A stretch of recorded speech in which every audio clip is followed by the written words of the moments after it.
Attention please. This upload is only for educational purpose. No intention to infringe copyrights. Learning English with subtitles. GPITRAL. GPITRAL. Definitely a must-see. Follow us.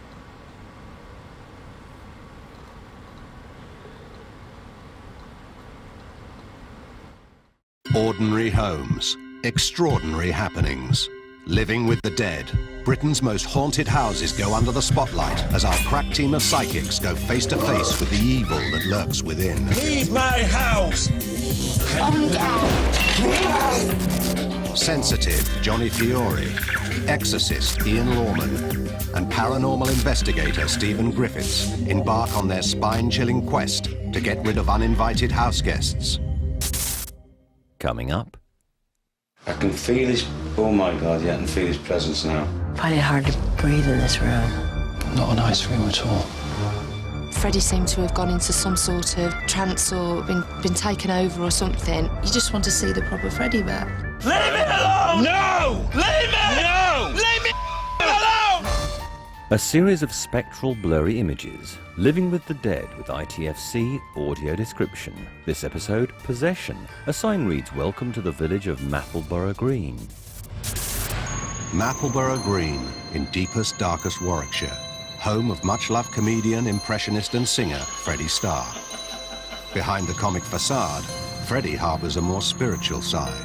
I've always been interested in spiritualism since I've been a child. I've seen full apparitions, you know, and am I a skeptic? No, I'm not. 2 years ago, Freddie moved to his 1930s house and began to feel he wasn't alone. I felt that there was a presence here, a presence of an entity. It feeds off electricity, it feeds off you, it feeds off me. You know, it can make you feel down, it can drain you. Freddie's wife, Donna, has also sensed a spiritual presence in the house. Things just started getting stranger and stranger. The telly goes on and off for no apparent reason.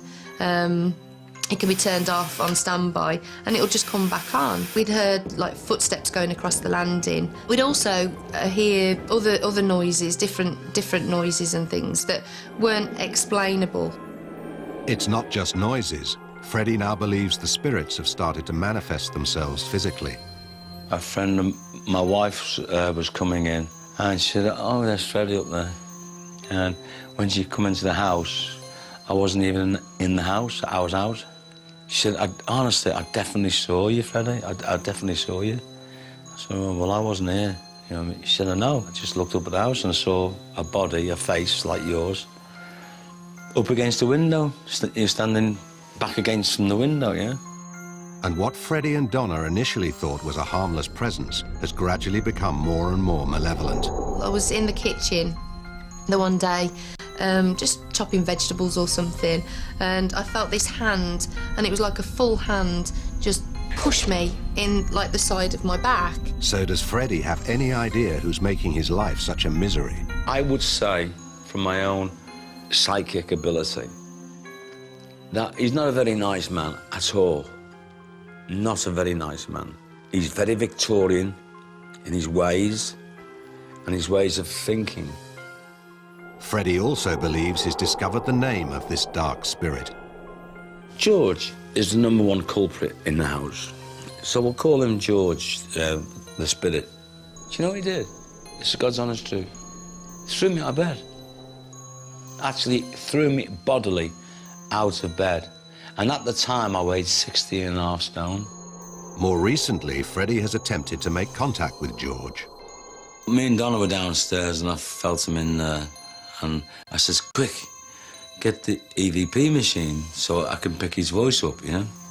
Because I wanted to talk to him, I wanted to hear what he sounded like." So we got the voice recorder out and we thought, oh, we'll just play around to see if we get anything. And I was calling him George. And it was getting cold and cold and cold and cold and cold, and I was freezing. And I felt the pins and needles again. And it went so icy cold. So I went up to Freddie and put my hands all around, like just not touching his head or his shoulders or anything, just ran my hands around him. And the sensations that were coming off just a few inches away from his body were absolutely unreal. That was an experience that I don't think we'll forget. It seems that spirits can certainly attach themselves to people, and there's some been notorious cases. And if they do, and the attachment is not temporary, it can take some expertise to remove this attachment. In desperation, Freddie and Donna have called upon the Living with the Dead team to help rid them of meddlesome George. They intend to hold an overnight vigil at Freddie's house to see what activity they can unearth. As Freddie moves out for the evening, the team moves in. First to arrive, paranormal investigator Stephen Griffiths. A chubby bloke. Stephen's been a paranormal investigator for over 10 years. He's investigated over 500 haunted houses and claims to have carried out over 50 house clearances. He unloads equipment. Before mediums Johnny Fiore and Ian Lawman arrive, Stephen intends to carry out tests to eliminate those natural phenomena that could be mistaken for spiritual activity. When we do baseline tests is to identify the natural causes in the house, which is like an EMF readings on the video machines down there, and drafts, cold spots and warm spots. He puts a temperature gauge on a windowsill and points the EMF meter around the room. He goes upstairs to the landing. Part of the baseline test is what we look for is this sort of thing, is actually squeaky floorboards, which will, if we're walking around later on tonight with a vigil, we'll probably come across this. So we just note that down as well. This area should be clear of activity, but it's not long before Stephen picks something up on the EMF meter. So every time I go on the landing, there's a reading of 2.5 on the EMF. So there's something on the landing or in the landing. Stephen's initial readings have revealed evidence of an unexplained phenomenon in the house, but will the rest of the team pick up on it? They've never met Freddie and know nothing about what he's encountered at the property. First to arrive is psychic medium Johnny Fiore. A large lady with afro hair. Johnny's descended from a long line of sensitives. In the past, she has investigated over 100 homes for paranormal activity, and she believes she's cleansed 25 of those. Johnny walks up to the front door and holds up her left hand. Johnny says a prayer before she enters the house. Johnny enters the house. She is captured on grainy black and white night vision film. My heart's beginning to beat a little faster. A lot of energy coming off that door. Soon after entering, Johnny is joined in the house by Ian Lawman, psychic investigator and exorcist. Ian has been an exorcist for over 10 years and is the most experienced of the team, with over 1,000 homes investigated for spiritual activity. He's a pale bloke with a shaved head and a stubbly chin. He enters the house. Ian begins his investigation at the other end of Freddie's house, and he too senses a presence as he heads towards the living room. I feel really nauseous in this particular part of the room. Quite sad, very emotion. Got a lot of emotion building up, particularly here. Johnny breathes deeply. I find it hard to breathe in this room. Recorded on grainy black and white night vision film, Ian looks around in the dark. Definitely being followed. There's like a heartbeat on the opposite side of this wall. Hello? Just heard a noise in this corner over here. We'd heard like footsteps going across the landing. You hear that? Did you hear that? We'd also hear other noises, different noises and things that weren't explainable. Johnny's eyes dart about. Look at that. It's just a small energy. It's just run straight out again. Okay, I need to go above. There's something above. Ian is drawn to Freddie's bedroom, the room where Freddie says he was thrown from his bed. Oh, a real strong smell. On the stairs. I mean, obviously I can smell cigarettes in the house, but it just smells a lot stronger than that. He walks into a room, stops and looks around. Freddie's star appears in a circular segment within the screen. I've got all tingly. It went so icy cold, and I felt the pins and needles again. Oh.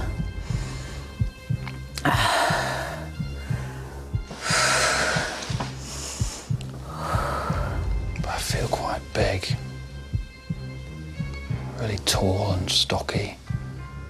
Could Ian already be sensing the presence of George? Not a nice room at all.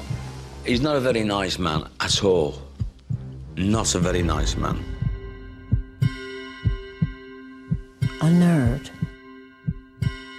Very uncomfortable house. Coming up, Ian, Johnny and Stephen spend an uncomfortable night at Freddie's house. Oh my God. Face is changing. And Freddie meets his match. What do you want from Freddie and his family? I want him!